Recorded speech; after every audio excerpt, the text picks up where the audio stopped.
ایک فقیر دریا کے کنارے بیٹھا تھا۔ کسی نے پوچھا، بابا کیا کر رہے ہو؟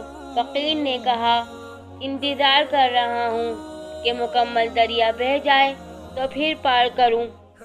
اس آدمی نے کہا، کیسی بات کرتے ہو بابا؟ مکمل پانی بہنے کے انتظار میں تو تم کبھی دریا پار ہی نہیں کر پاؤ گے۔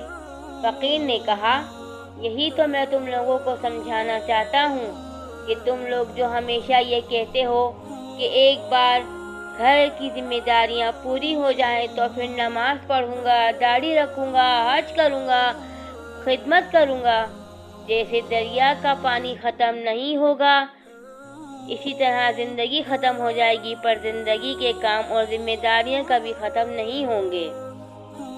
ہمیں اس پانی سے ہی پار جانے کا راستہ بنانا ہے۔